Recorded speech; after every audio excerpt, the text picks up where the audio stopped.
Welcome all to the newest edition of School Transportation Nation podcast here at School Transportation News, sponsored by TransFinder.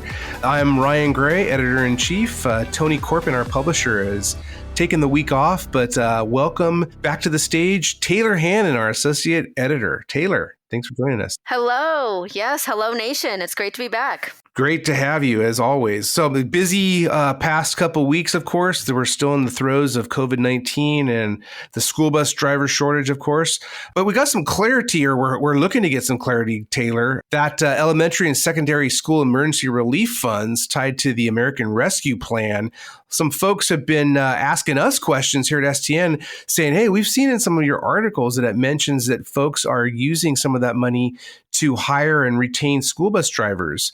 Taylor, there was some movement on that this past week. Can you share a little bit more about that? Yeah, and I think we kind of speculated it, right? Because there was that condition that you could use the funds to hire and recruit staff, but it never really specifically said hire and recruit school bus drivers. You're right, Taylor. And, there was a lot of speculation about that. But as we know now, folks are using it. So Senator Kristen Gillibrand of New York, she actually has highlighted this issue herself. She's hearing from her constituents, apparently. So it prompted a letter to Miguel Cardona, who's the U.S. Department of Education secretary.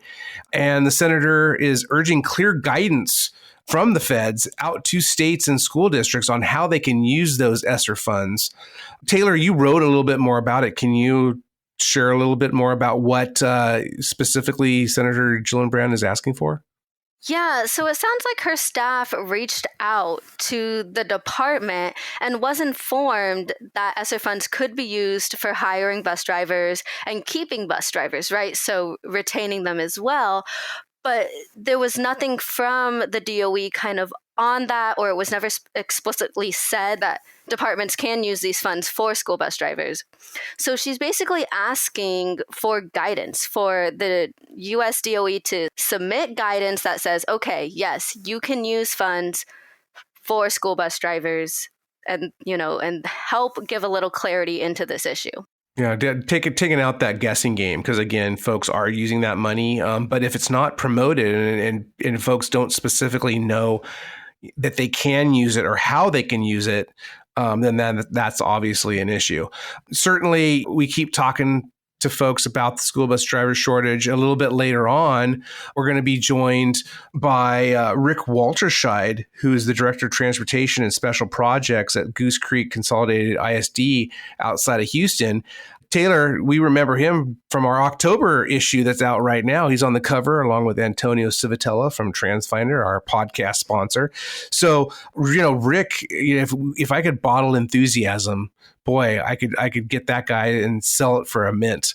He could just really get people motivated. He's got some great stories to tell about how, not that they've been using the funds, but how they've been addressing the driver shortage. So now let's check out what Rick has to say.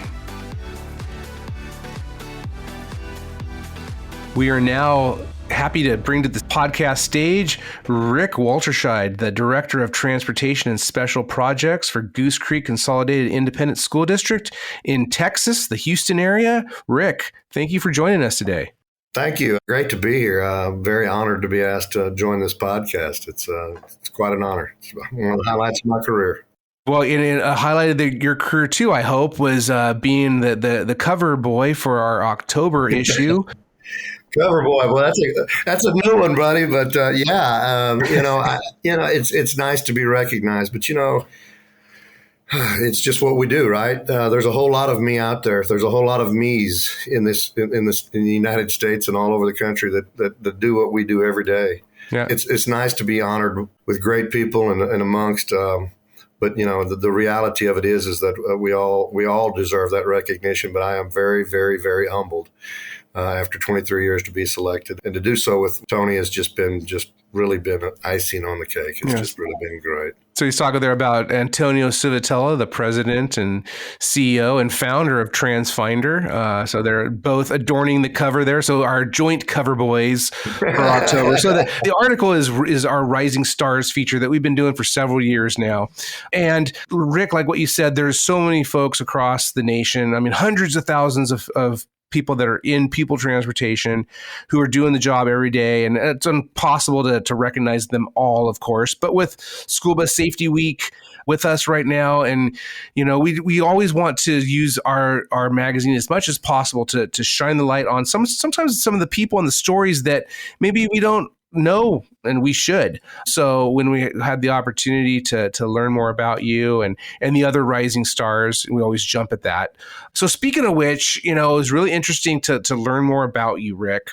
Learned that actually as a child, you were in foster care and you had, foster parents. So it's very interesting to me when we see an element of pupil transportation and someone who lives that story. So I want to talk to you a little bit about that, just real quickly for some of the folks who haven't read the article yet. Tell us about your background, your upbringing, and how that influenced your career. All righty. So currently I'm a 50-year-old Texan. I'm a high-tech redneck. Grew up in a small German community called Munster, Texas. It's north of Dallas-Fort Worth. Beautiful, beautiful town. Beautiful, beautiful people. Hard-working individuals. I was blessed. I was very fortunate to be adopted by a loving couple in Munster, Texas, who have deep roots going back to the founding fathers of Munster, Texas, back in the early 1800s. And it's because I think of that upbringing. I think that I have a different perspective, or maybe just a unique perspective. Maybe it's not different, but it's unique. And that is that, yes, before I was adopted, I was part of what they call a ward of the state. Now, you shouldn't know what it means to be a ward of the state at 5 years old. Mm-hmm. That's just not meant to be, right? No, it's not. That's a little too deep. But certainly I did. I'm one of 4 or 5 children that were basically living in a station wagon prior to becoming a ward of the state. So I am a product of what we call the system. I was one of the blessed products. So there is a certain relationship that a kindred, if you will, that I have with those that maybe are not as fortunate, maybe have had certain struggles in life. Now, my struggles are certainly not as strong as some of the kids that I serve every day. I was one of the lucky ones, but I've never lost the perspective. And I think through that perspective, it's allowed me to understand certain things about myself, certainly about my upbringing, certainly about my work ethic. My mom and dad, my mom was a teacher. She has a passion for education. To this day, she's even homeschooling one of my nieces, even after she retires. My sister is a teacher. By the way, my wife, who I married, that grew up with a creek between us, about 2 miles from each other, is a teacher. My aunt is a teacher. And when I talk about my parents, I talk about not my biological parents, but my adoptive parents, because they set within me something bigger than I really thought was capable, and that is a heart of a servant. You see, them wanting children and them having 4 adopted children was not just a sacrifice of love. It was a sacrifice of service and time. All parents make that sacrifice. I got children of my own. Yes, I chose to raise children. They took it a step further and they chose to raise someone else's children. Takes special people, certainly. So having that perspective is just kind of springboarded into my career and in the service life of doing service through the church organizations and in my youth traveling across the United States, and then carrying that on into transportation as a career, knowing that I can make a difference, I will make a difference, and making that decision to make a difference. That's it in a nutshell. I speak with so many leaders across the nation regularly, and they often talk about that empathy that really sets people apart too, not only when you're working with your own staff, because certainly that plays into it as well, but when you're working with the children and you're setting that culture to work with the children, right? You mentioned it, that servant leadership, it's become a buzzword of late, but it's truly at the heart of what, especially, education, but certainly transportation does. We're asked all the time, right? You're a leader in the industry. How did you get there? What can I do I interview people all the time. They say one of the favorite lines that they love to say, and I've heard it 1,000 times, I want to be sitting where you're sitting. And I just ask them, do you really? Do you want to do what it takes to get where you need to go and where I'm at? Because in reality, that's a hard path. Mm-hmm. Let me help you make it easier. Yeah, absolutely. And that's why I love where our industry is today, because it can take someone and change their life. And the tools that are available today are not the tools we used 30 years ago. They're just not. The best practices aren't even the best practices anymore. We evolve. And if one thing that COVID has taught us, we better be evolving. And if we're not, we're in trouble. Mm-hmm. I want to ask you about, in that same vein, succession planning, because that's what you're talking about, right? We had an article recently about that as well, where so much of the time we see in transportation, especially right now, there's, a lot of the leaders are aging, and we've seen a lot of retirements over the last, several years, especially fueled by COVID. Some folks that maybe weren't quite ready, that they just say, you know what, I'm done. You are still a young man. I think you still have many, many years, youngish, kind of like myself. We're youngish, young at heart. But we have some years left. We're not ready to hang them up just yet. But, tell me a little bit about, at Goose Creek, it certainly seems that you invest in your employees. We try. We do.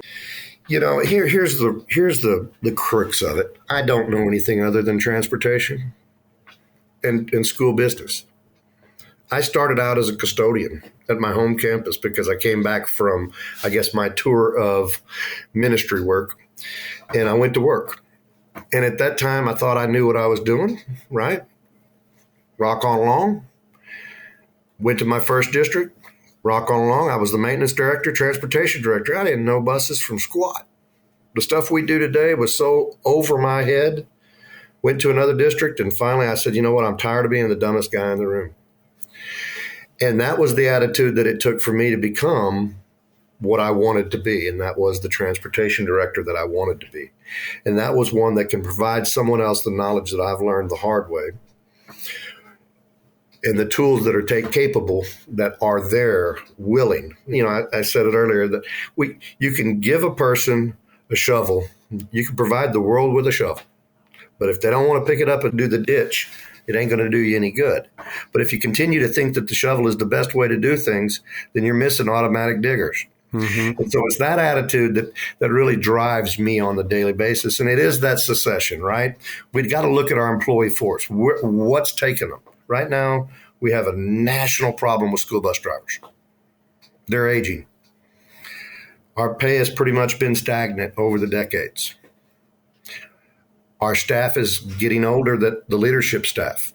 And we tend to, as an industry, don't think progressive far enough in advance to go, okay, what is coming around the corner and what do I need to do to be ready for it? And so here at Goose Creek, what we do is we've made a very concerted effort to leave nothing to chance. I am looking as a director for a place that I can have my legacy. What does it mean to have a legacy? Well, we talked about it, right? It's not uncommon to have new directors or new leadership come in regularly and they change things and then nothing gets stable. And that happens. My legacy here at Goose Creek is one that I hope will last much longer. Even though you say I'm young and I got many years to go, the COVID has taught me one thing. We're not in control entirely of our future. So what am I doing today to ensure that the people that I leave behind are in way better shape and prepared for the future? So here at Goose Creek, we've decided, you know what, we need to embrace our drivers. They're valuable people. And these people exist all over the United States. There's doctors, there's lawyers, there's teachers, ex-teachers, coaches, businessmen, successful people in industry that just really want to have a servant's heart. And then there's professional drivers. We've taught them everything they know. Are we doing what we can do to retain them? This year, Here at Goose Creek, we've announced we're hiring at a minimum of $20 an hour starting pay. We've become a place where the state trusts us to do our own testing, and we're dedicated to doing it in best practice. No one will ever call our transportation safety training for training and licensing our own drivers into question. We make sure of that. That's the tools we give them. So last year we hired 60 drivers. We hired a third more drivers and licensed them all in the summer here without ever leaving the facility other than their test to drive. That was huge. Then we said, you know what else do we have problems with, and how can we solve them with transportation? Right now, it's industry-wide substitute teachers are impossible to get to. We know from studies that our teachers have taken a hit just like any industry that's out there. We know that from studies, our students have taken a regressive result on their education from COVID. So they've actually declined, not improved, but declined in their studies. So they're behind. We have, as I said before, a lot of drivers out there that can help solve those solutions. So what we've done at Goose Creek is we said we're going to tap into that, and we're using them at the campus. We're either going to use them in areas that they're good at, that they can help us educate those kids, or we're going to use them so that the educators don't have to do those jobs to go and educate the kids. Let the teachers focus on that stuff, and we'll do the rest. And so by taking that attitude, we've been able to give our drivers 8 hours a day at $20 an hour, full benefits. Hey, now we're getting competitive. Now you don't need to jump in that long haul rig and go halfway across the United States. We would not be able to do this if it were not for the technology that we have in play. Because I can see transportation directors' wheels rolling right now in their head. They're going, okay, you've got 4.5 hours of driving or 2.5 hours of driving, and you've got to put them somewhere else. Now, keep in mind, we've got over 300 people to do this with, and we've got over 800 runs to look at to see where we can gain some productivity.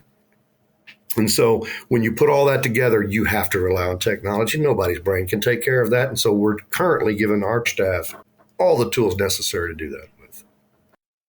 That's a great segue. I want to introduce to the podcast stage now Antonio Civitella, President and CEO of TransFinder. Mentioned him earlier, adorning the October cover with Rick. A great segue there on technology. Antonio, can you, lean in and tell us a little bit about what you're seeing from your clients nationwide on how they're using technology to address the driver shortage? Well, there's a lot to say, but I want to just a big shout out to Rick Walterscheid from Goose Creek. Man, what an honor to be right next to you on this front cover magazine. We always see ourselves, we both see each other as disruptors. And disruptors are usually young companies, young people. And so how can 50-some-year-old people stay disruptors? It's because we keep listening to what people are saying, and we're listening. And we got to keep hearing it. You and I both have some great ideas. I know that, but it's not what we want to do. It's what the industry wants to do. And obviously disruptors have that little edge, go a little bit above and beyond what people are asking for. And I love what you said about being servants, because you just don't do the bare minimum. We don't think about just do the bare minimum and that's it. We go beyond it. And that's how we stay as leaders, and we stay ahead of really anyone else. And, I do share something with Rick and I that we're extremely competitive, and we want to win, and we want to stay on top of things. So that's one of the things we're hearing from our clients is that technology has been a huge it's almost like, it was like they had to dust things off. A lot like Rick was saying, many school districts buy technology, they buy really good stuff, and it's so much is available. But, there's a lot of effort to get that up and running. But now, the past year and a half, they realize you can't live without this stuff. And once you start realizing how much of a tool and how much it helps you enhance your day-to-day operation, and the feedback you start getting from clients, which are, our clients are school districts, but school districts' clients are parents and students, and you start seeing that the feedback that it's positive. And we got to stay agile. We have to be able to stay nimble and change if we have to. And Rick, I think, has like average of 4 tiers, which is just insane to think about. How can you pull that off? How can you have 4 tiers in the morning and do it again in the afternoon? It's just insane, which means you got to have a tight ship. You can't miss. And I've been in his office, and he's got these significant oversized monitors, and I'm talking about really large. Okay, I think some people have that size as the normal TV in your living room, but he's got like multiple, and he is consuming and eating up data all the time. And that's what we need to do. And we want to make sure that our clients have the data, have all that information, and you can only keep so much in your head. That's the problem. It's where you need software, you need technology to really enhance yourself. So we're having a lot of fun here. Absolutely. And for all the audience at home, if you could see the video, Rick was just giving us a mini tour of his office. And yeah, I think I counted like half dozen monitors. There's about like 4 or 5 on your desk. There's a couple on the wall. You could get some great Netflix watching in there if you weren't so busy. But I want to, thanks so much, Antonio. And I want to, Rick, I want to lean in on that 4 tiers. So we have written recently a lot about, moving to 3-tier bell times. 4 tiers. What's that about? Talk to us about how that came about and how's it working? So I guess about 10 years ago, actually about 12 years ago, I came to Goose Creek, 13 years ago. I'll get the date right here pretty quickly. It's in that neighborhood, right? We all kind of lose it after a little bit. Came to Goose Creek, and one of the things that they had was they had what I consider a 2.5 tier bell schedule. So in most districts, and this is really where you have to have a seat at the table.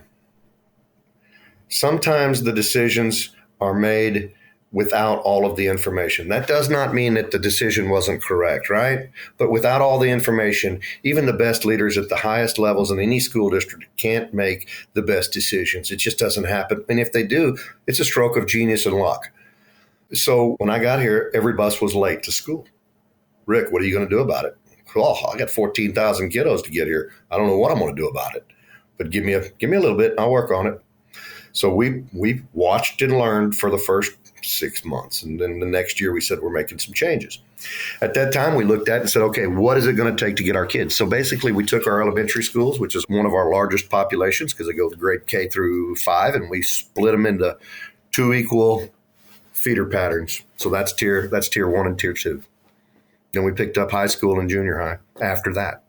And for us, we're pretty densely populated in some areas, but not in some others. So basically, we're running, I would say, if I did the math, we're picking up about 14. I say this is pre-COVID, guys, okay? So we've had some reductions. But pre-COVID, we were picking up about 14,000 kiddos out of 26,000 on 4 tiers in about an hour and 20 minutes. So what we did was we said, we're going to pack them as fast as we can. We're going to get them to school, turn right around, turn and burn. Now, there's 2 ways to focus this. You can say my most important thing is to get them to school in the morning, and in the afternoon, I'm going to do what I need to do to get them home, and I'm going to post realistic times. So in the afternoons, no, we're never having every bus there at the same time. We have things that keep us from doing that, and we use technology to get us there as quick as we can by splitting routes and doing all the things that we're supposed to do. But basically, a 4-tier system is what it took for us. We were able to reduce our fleet size. My first year here, we had a purchase reduction over time of about 100 buses. And that's about, $10 million? Oh. We also had a driver shortage. But most importantly, we were getting to school late. So we no longer got to school late. We no longer had the issues that we had. Now, all we did was we paired with the best technology we could find. We still had the same span between X and Y, but we were able to say, you're going to start at this time because we have enough runs at this time that could get there at this time and get there at this time. Because of that, now when it comes time to route, when it comes time to change bell schedules, we're going through an exercise right now. Guess what? We have a seat at that table. And I just really wish more districts would open their eyes to the possibilities that they have before them, because they can head off so many issues that are frustrating for not just the administration, but also the parents. The time changes. And then you have to listen to your parents. What are they willing to, what is their expectation? What is truly their expectation? And if you can make it work, you owe it to them to make it work. So let me give you an example. Yes, it's true. We've had a 4-tier system. This year, however, we've downgraded that to a much lower tier system. We went to a 3-tier system. Now, going from a 4-tier system down to a 3-tier system when you're doing it with 119, we're picking up 14,000 kiddos with 119 routes total. That's unheard of. Now, I've got the same number of kiddos to do it with, but they want me to do it in 3 tiers instead of 4. Do the math real quick in your head. I needed to add about 60 buses overnight. What did we do? Oh, dear Lord. Now what are we going to do? How am I going to add 60 drivers in one summer? Quick got on the phone, made the relationship with my bus vendor, which ties into my, by the way, technology. Use my technology, get word out to parents of what we're expecting. Use TransFinder when we started splitting routes and making routes happen and doing scenarios. How do you do those scenarios? You just have to do them. But you let the technology lead you where you need to go. Before the end of the day, we also implemented our own testing program here, like I said before, and we hired 60 drivers in 1 year. We started out the year pre-COVID with no shortages. Mm-hmm. Wow. 3 weeks into school, COVID slammed us like a mother, and we're still struggling sometimes to catch up. But that's life for us, right? I would rather be going into this year with 20 drivers down because of COVID, maybe, than 80 drivers because I didn't use my technology wisely and didn't put the programs and have the foresight to put the programs in place that I needed to prior to going where I was being asked to go. Wow.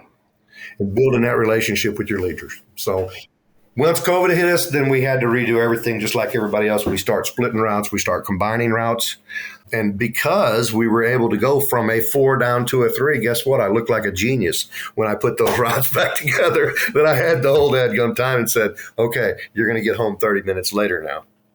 And so at least we were not having to go and delete routes or cut services, which a lot of our peer districts, unfortunately, have no choice but to do.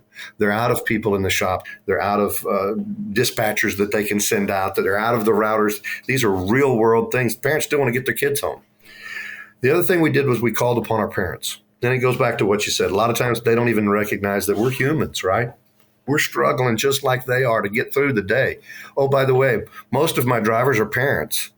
So they're struggling just like they are. So when you reach out to your parents, are you reaching out as an administrator, as a district leader, or are you reaching out as a human? Are you conveying the message that, yes, I feel your pain because I'm going through it myself? And that's what we did. Our superintendent, he sent out a heartfelt letter talking about the struggles that our district is going through. And the parents, please be patient with us. We're never going to leave you. We're never going to abandon you. We're going to be here through the tough as well as the good. And we're trying to make it better in any way you can help us. So immediately when we did that, we saw about a 25% reduction in ridership because the parents knew that we were struggling. And that gratefully, I mean, I'm just so grateful that they did that for us because it enabled us to help those that were most in need. And through that experience, now we're able to go back. I just got a phone call from a parent a while ago. She said, Rick, I've been patient and I know you're doing all you can, but is there any way that we can, you said you'd reevaluate my area once things settle down. How are things with you? And that's a totally different approach, isn't it? Then you have to do this. That is a different type of relationship that I am very fortunate to have. But to be honest with you, it took a long time to get there. And so, I think that's a blessing too. And, ever evolving. I know that, being such an advocate for technology and seeing so much out there that's changed over your 23 years and so much that's out there in front of you now, what's your wish list look like? I mean, what are you actively looking to bring into the district in terms of technology to make things more efficient, make things safer? So, the greater the communication with parents, the better you're going to be. We have every trick in the book. We use the Iris alert system where you can call them on their cell phone. We send postcards. Where we're headed next is going to be with TransFinder, and that's why I talked a little bit about my buses because I'm a standard bus user. I believe in a long time ago standardizing your fleet. Now, When I got here, there was a chosen fleet, so I stuck with it. And sometimes I pay a little bit more for it, but the technology that's there is interwoven with what I have in my department. So I'll give you an example with TransFinder and Zonar. We're using the Zonar brain that comes already built into the buses that I buy and have been buying to turn on parent notifications. So I use my SIF, my student information system, to backload TransFinder, and then I bring in my GPS coordinates. And from that, the parents can say, okay, my bus is running X number of minutes late. I can open up my Viewfinder, my Route Finder Plus, or even my Stop Finder, and I can send messages to those parents and say, hey, we're here, we're coming, we won't be long. That's what I'm looking forward to, and that's right on our doorsteps. When we unlock those tools, holy cow, what an awesome... You can't talk to 14. I tell parents all the time, listen, I only got 2 sets of eyes and one of them is pretty bad. I need your help because I can't watch everything. Now, you have to be careful because you'll get a lot of stuff you don't want to. But if you have that type of relationship where you can say, listen, I need your help, keep an eye out. Or Miss Susie's feeling well. Hey, how would you like to know when your bus driver's birthday is? Would that make a difference in that bus driver's day for every student to get on the bus and say, happy birthday, Miss Smith? How would you like to be able to send a text, not a text, but over the platform that we've chosen, which is TransFinder Zonar, with the tablet, send that message to the driver and say, hey, can you wish Sally a happy birthday when she gets on board the bus? We know you've had a particular problem. Or what if we sent through TransFinder or our interface app a happy birthday wish to every child? Do you think our parents would see a difference in their bus driver? Oh, wow. Do you see how we're changing everything that we do by building those relationships and using technology? Pre-trips on school buses with tablets. Oh, what?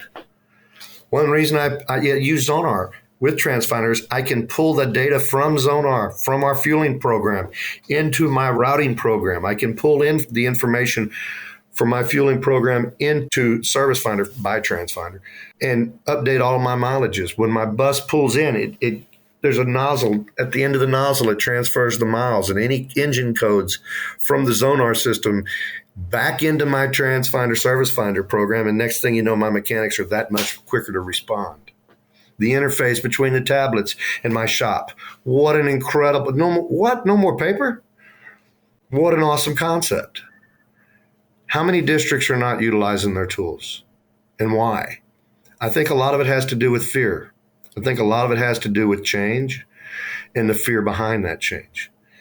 And then the other part of it, I think, too, is just a philosophy and building that relationship and having that philosophy, sharing that philosophy with your peers, and somehow having the hunger in your staff to pull it off. And I'm very fortunate in that we've had the hunger. And now, you know, when you get that hunger, it's kind of hard. I interviewed somebody today for a supervisor position. And the one thing that impressed me the most is they said, I bleed yellow. That's what we want in our industry. Mm-hmm. We want you to bleed yellow. Absolutely. Well, and speaking of bleeding yellow, kind of in closing here, you talked a lot about, you know, communication and spreading the word and, you know, having that seat at the table. It's talked about a lot of this industry to get school bus mentioned as part of the overall educational day. And I wanted to touch on this real closely because something I learned about you, and you mentioned it earlier, your wife, Donna, she's a teacher. Your background, your family background is all of teachers. It's great having an advocate there, a champion in-house to go and well, we share stories sometimes, I can tell you that. Being able to share with her fellow teachers and at school. Now, does she teach at Goose Creek as well, or where's she teaching? Yes, she teaches at one of our elementaries, Bowie Elementary. She's very proud of what she teaches. She's proud to be a Bowie Bear. She knows I pay attention to them. It's great, but you know that you have an advocate there, and she's, I'm sure, bleeding yellow herself. So. Oh yeah, she's been great. You know, it takes, you know, a lot of. You got to understand from where I came. I'm kind of not the black sheep, but you know, I'm the only one on my family to get out of town other than my other sister. But a lot of people stay in our hometown because it's such a wonderful place.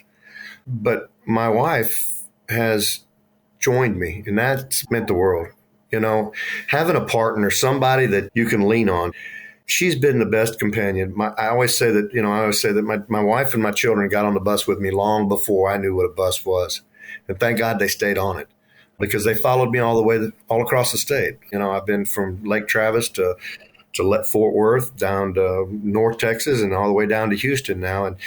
And one thing I've learned through the travels is that, your support mechanism is great. You got to have one. And she's been that for me for sure. And then secondary to that is the people that mentored me. There are people all over the state that, school districts, big and small, from North Texas, all over the country. That's probably what I like most about my job, is I've met so many great people that share the drive. I could go on about, people I cut my teeth with, from Austin ISD to Lamar Consolidated to San Antonio Northside to North San Antonio to Houston ISD to Lake Travis to Fort Worth.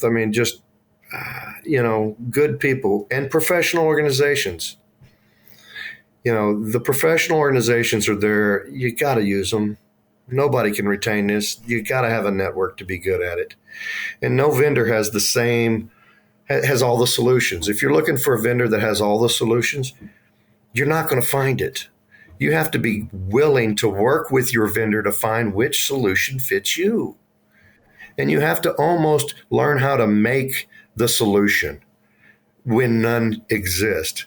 I was talking to one of our vendors the other night, and we were trying to solve a particular problem, because I'm thinking, I've got to somehow prove these supervisors up and say, okay, this is the one that's going to set apart, because I want to hire the best. I want to hire the best.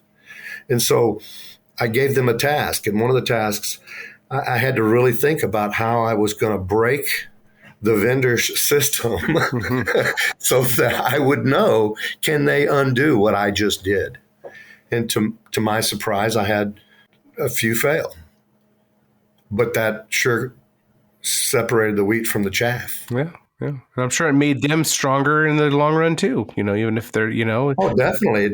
And so then the surprising thing is when I went in there and I went and showed them what I did and how I wanted, what the quickest way and the fastest way was, they went, wow, we've never, and so I take pride in knowing my product. Now, do I have routers? Yeah, we've got a whole routing team. I'm just a geek. Well, you're a very successful geek and a very knowledgeable one. Thanks so much, Rick, and thanks to Antonio Civitella from TransFinder for coming on and talking with us. You can learn more about Rick if you go to stnonline.com and go to the digital editions and check out October. Again, thanks so much, Rick. It's been a pleasure getting to know you and speaking with you today. Well, thank you. I just appreciate you guys, and I'm very honored. I'm really beyond honored. I'm blessed, and just I'm in awe. So, I'm not one big for accolades, but, if there's one, there's highlights in my life, my children, my wife, and probably being on your crazy cover was probably pretty cool. Hey, that's something right there. Thanks so much, Rick. Appreciate it. Thank you. Have a great day. Thank you to Rick Walterscheid and Antonio Civitella for joining us on this episode. What a great conversation. I warned you guys, Rick, he's a passionate guy, got so many great perspectives and thoughts to share over his 23 years in the industry. Definitely, we're going to have to continue the conversation. He just had some great thoughts, so I really want to pick his brain more. Also, shout out to Taylor Hannon, our associate editor, for joining us. Thank you so much, Taylor. And of course, to TransFinder and Antonio Civitella and his team for sponsoring this School Transportation Nation podcast each and every week. Thank you, guys. Check out stnonline.com for your latest news and expert analysis on the school bus industry. Learn more about our TSD conference that's coming up next month, just a couple weeks away. Hard to believe. We're going to be heading back down. Speaking of Texas, going to be heading down to the Dallas area, going to Frisco. And then right around the corner from there, we have STN Expo Reno. So check out stnexpo.com for all the information. If you go to that website, you can branch off, get to the TSD conference, get all the details, and register for that. Of course, head over to our Reno show, do the same. Thank you again for listening to the School Transportation Nation podcast. We couldn't do it without you. Subscribe, stream, and review the podcast on Apple Podcasts, Spotify, at stnpodcast.com, or wherever you listen. Thank you all for listening, and we can't wait to catch up with you again next week.